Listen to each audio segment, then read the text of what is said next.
Another terror attack strikes Afghanistan, this time in a mine blast in Asadabad city, which lies at the center of Kunar province. The mine blast in Asadabad city at the center of Kunar, this according to the sources, an explosion took place on a Taliban Ranger vehicle near the Korean bridge.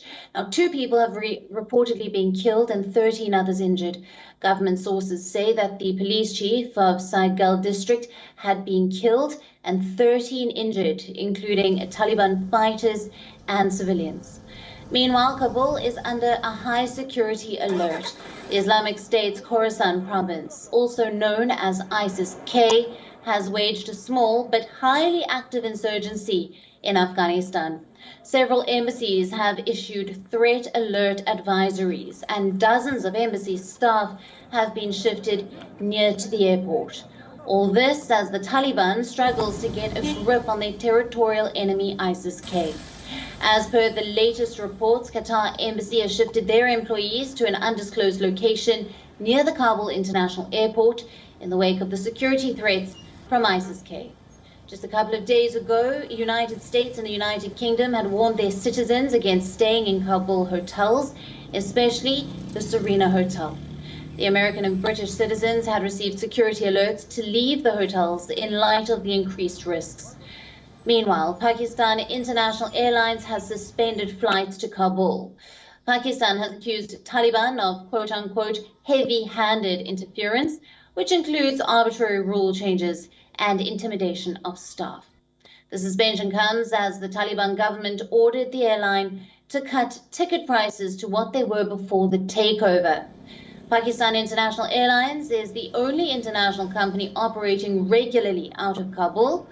Earlier, Afghanistan's aviation minister had slashed 50% manifest from a flight which was in the middle of checking in progress. Now, this was done without any prior notice, which resulted in 156 people having been sent back home, causing nearly $500,000 loss to the airline. The Taliban have been demanding a reduction in ticket prices, which have reached levels increasingly out of reach for most Afghans. Now, joining us live on this broadcast for more details is WION correspondent Anas Malik. Thanks for being with us, Anas. The Taliban is under high alert. It seems ISIS-K is stepping up their insurgency in Afghanistan. We know that several nations are moving their embassy staff closer to the airport. What is the latest updates that you have for us?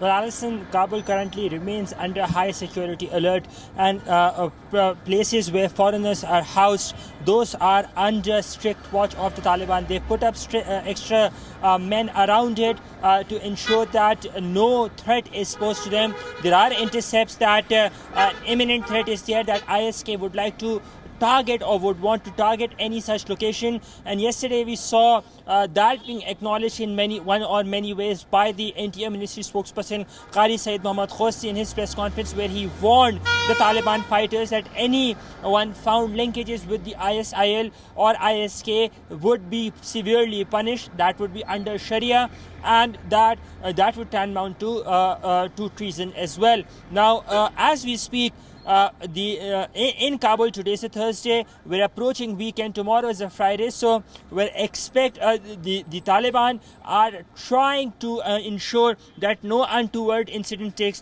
place, because usually there are higher fears or chances that any such terror-linked activity can possibly take place during Friday prayers. We saw that happening last week as well. Last Friday, that attack in Kunduz during Friday prayers. So with this ISK imminent threat that is there to Kabul city, where the ISK would want to make an impact, the Taliban is trying their level best to ensure that all goes smoothly and that no terror-linked activity can be found here in the city of Kabul. Alison?